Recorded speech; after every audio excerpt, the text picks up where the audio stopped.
We're looking at frost protection today in the greenhouse, and that's brought to you with the support of King Seeds and Cobra Garden.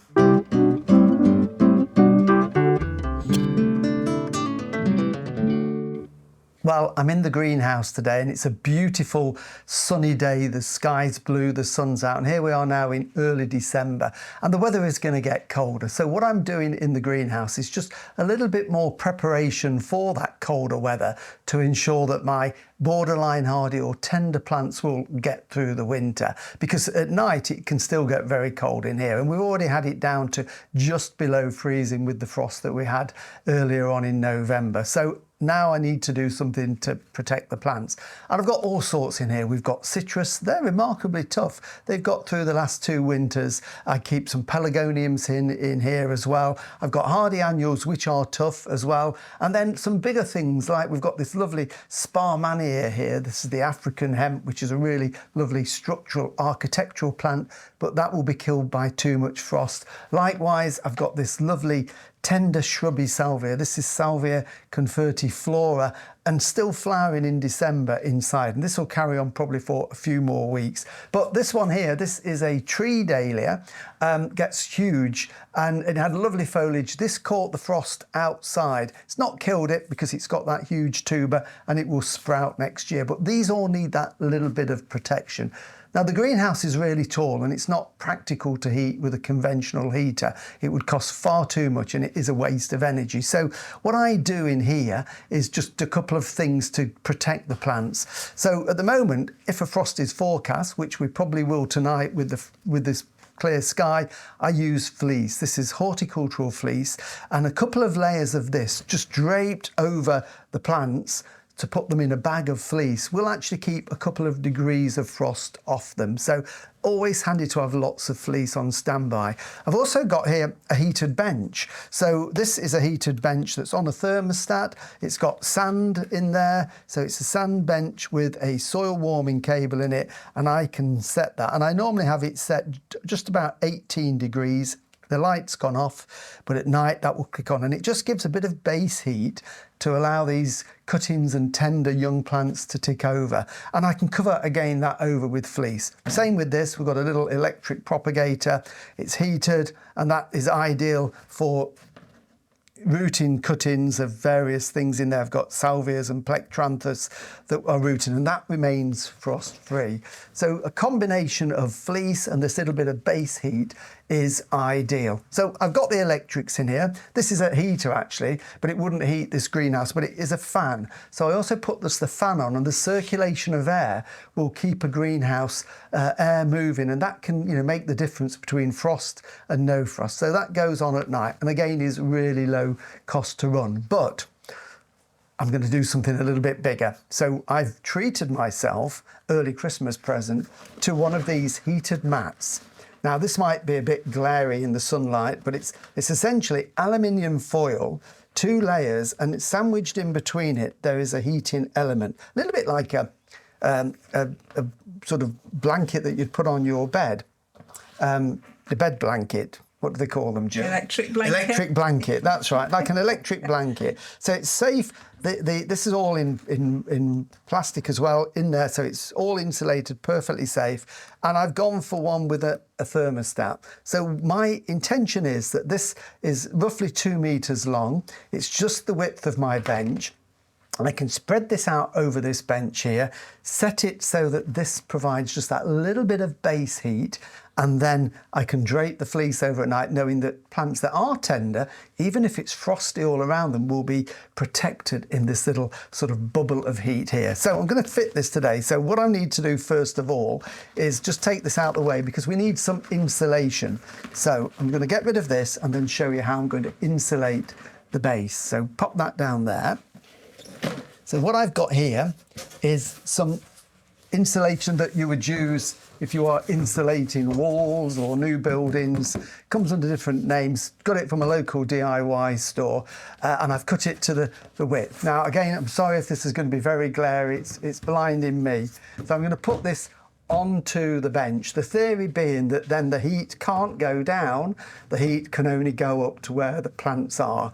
And I'm going to put it all the way under this as well. We might as well insulate this a little bit more. I'm just going to slide that into there like that, trap my cables, and then get another one, put those on there, and then we can put that mat on it. If you can't get hold of this insulation board, polystyrene is ideal as well. And you know, it doesn't need to be too thick. This is just 1 inch, 2.5 centimeters thick. A little bit thicker is fine, but you need some form of insulation. And then we can get our foil mat here. So as I say, this one has got a thermostat built into it. Sometimes they don't, but this one will click on and off, and whereas the others are on permanently. And that is then going to sit on top of there like that. So this one is 600 millimeters wide, 2 feet wide. I think it's 2 meters long. So I'm just going to unroll that one out, and that should just fit to the end there. This will go away in the summer, of course. You never fold them. They must always be rolled because it can damage them.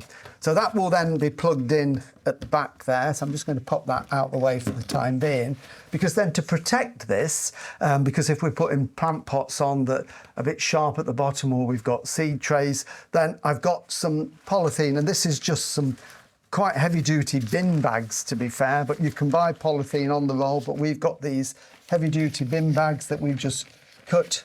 So on, and that's just going to go on as a protection like that.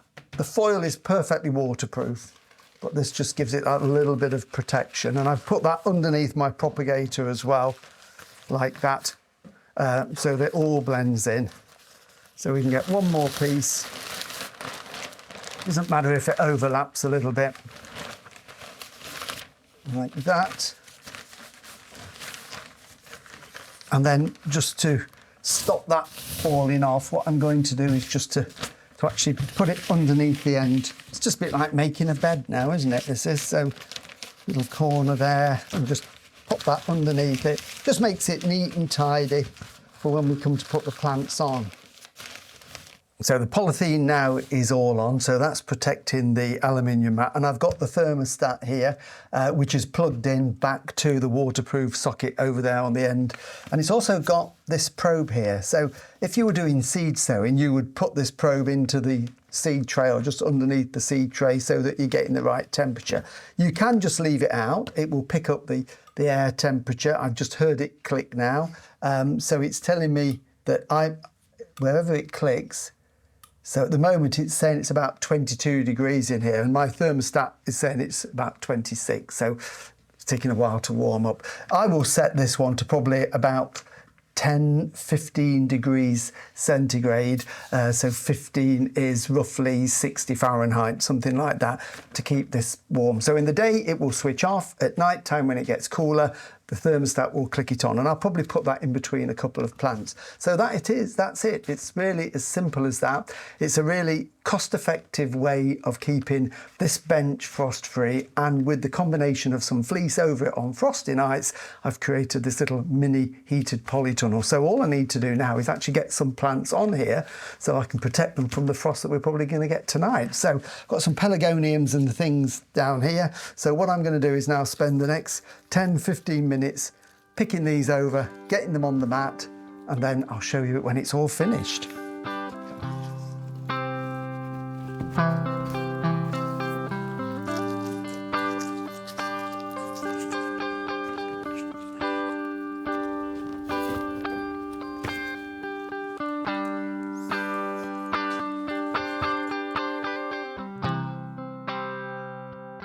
So we've got them on there now. I've actually got room for a few more on there. Maintenance through the winter is let them just tick along. Obviously the thermostat will give that little bit of heat in the night when we need it, just to create a warmer condition around them. They will still dry out. These will just tick over. So the rule is to almost let the compost dry out before you give them more water. And if you are watering, do it in the morning on a sunny day, so any spilt water's got time to dry up by the time it gets cold. So we're going to keep keep them moist, let them dry out before we give them a bit more. And that's essentially it. And all I'll do then on a really frosty night is get some fleece, just drape it over the top of them, wrap them up in their little blanket, and they should be fine. So I just need to find a few more plants to fill this gap.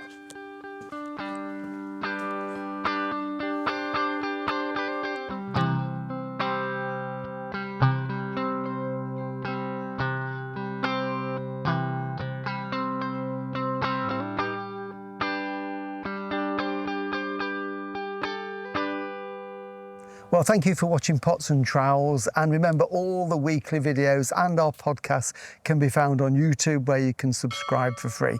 We're going to be back inside the greenhouse next week potting the autumn sown sweet peas, so we'll see you then. Bye.